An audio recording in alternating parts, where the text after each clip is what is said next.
se tendrá un mañana. Nosotros podemos vivir mejor. El Perú tendrá la luz de un nuevo amanecer.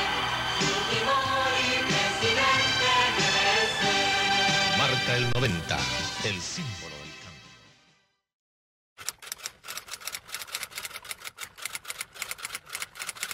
En 1990, Alberto Fujimori sorprendió al Perú al ganar las elecciones presidenciales contra el escritor Mario Vargas Llosa. Fujimori, un ingeniero agrónomo y matemático, prometió acabar con la hiperinflación y el terrorismo que azotaban al país en ese entonces. Su primera medida económica fue el Fujishock, un paquete de austeridad que incluía la liberación de precios y la eliminación de subsidios. Aunque estas reformas fueron duras y causaron un impacto inmediato en la población, lograron estabilizar la economía y controlar la inflación. Además, Fujimori inició la privatización de empresas estatales, atrayendo inversión extranjera y modernizando sectores claves como telecomunicaciones y minería. El primer gobierno de Fujimori transformó la economía peruana, pero sus métodos y decisiones seguirán siendo motivo de debate hasta ahora.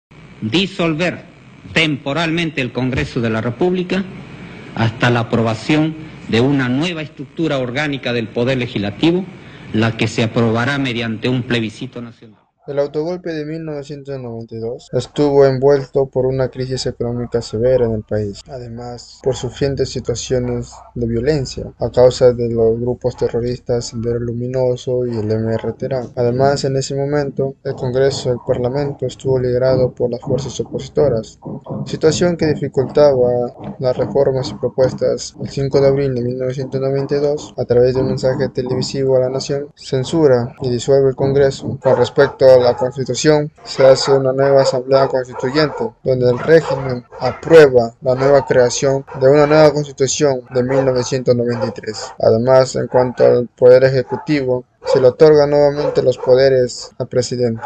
También, en cuanto al Poder Legislativo, la reducción de atribuciones por parte del Congreso. En cuanto a la economía, se dicta el derecho privado, así como también el derecho fundamental de la inversión extranjera. También se garantiza por completo los derechos fundamentales universales, cosa que el propio gobierno no cumplió en gran medida. También, en cuanto al Poder Judicial, se nombran nuevos jueces y fiscales. En resumen, el autogolpe de 1992, de cierta medida, garantizó y estableció la economía de una manera segura, pero lamentablemente también estuvo manchado y marcado por diferencias y violaciones que se les dieron el propio gobierno de Alberto Fujimori.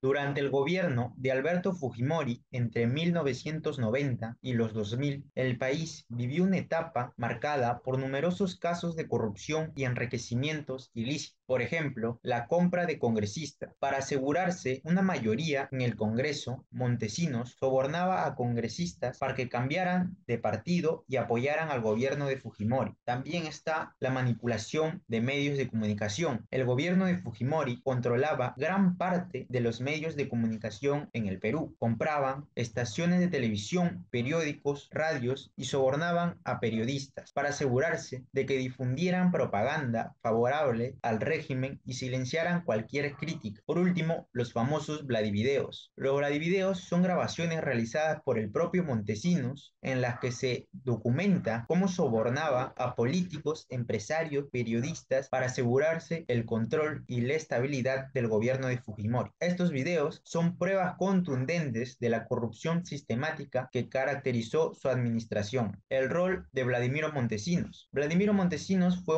una figura central en el gobierno de Alberto Fujimori, actuando como el arquitecto de una red de corrupción y control que permitió al régimen mantenerse en el poder. Su rol abarcó desde la manipulación de medios y el soborno de políticos, hasta operaciones encubiertas y enriquecimientos ilícitos. La caída de Fujimori y Montesinos no solo expuso la magnitud de sus actividades corruptas, sino que también dejó lecciones importantes sobre la necesidad de transparencia y rendición de cuentas en el gobierno. El gobierno de Fujimori perdió legitimidad a los ojos de muchos peruanos cuando la evidencia de corrupción y abuso de poder socavó la credibilidad de sus políticos y decisiones. Esta deslegitimación provocó movilizaciones y protestas masivas contra el régimen. La sociedad civil, incluidos estudiantes, trabajadores y la ONG, se unieron para exigir justicia y transparencia. En respuesta a la crisis, se implementaron varias reformas institucionales para aumentar la transparencia y la rendición de cuentas y establecer instituciones en el control más sólidas. Las elecciones que siguieron estuvieron muy marcadas por la corrupción y los candidatos prometieron luchar contra el flagelo y restaurarla, la confianza en el gobierno.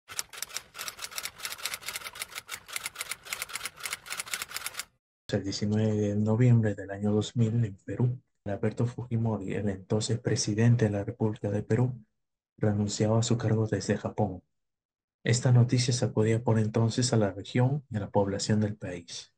El tercer periodo consecutivo de Fujimori como presidente fue breve. Esto se debió a que en septiembre del año en que asumió la presidencia, llegaron a salir varios videos de cámaras ocultas donde se exponían los actos de soborno que su colaborador realizaba a miembros de otros partidos. Por esta razón, el presidente Fujimori anunciaba un llamado a nuevas elecciones legislativas y presidenciales, donde, según anunciaba, no iba a participar. Aún así, Fujimori decidió viajar como jefe de Estado a la cumbre del Foro de Cooperación Económica Asia-Pacífico, que luego de esta cumbre debía pasar por Tokio, donde decidió quedarse por donde se quedó por las amenazas de denuncias penales y la posibilidad de ser juzgado. Pues con asilo en Tokio, lo que él hizo el 19 de noviembre de 2000, expidió su renuncia como presidente al secretario general de la Presidencia de la República. Pues de esta manera, por medio de un fax,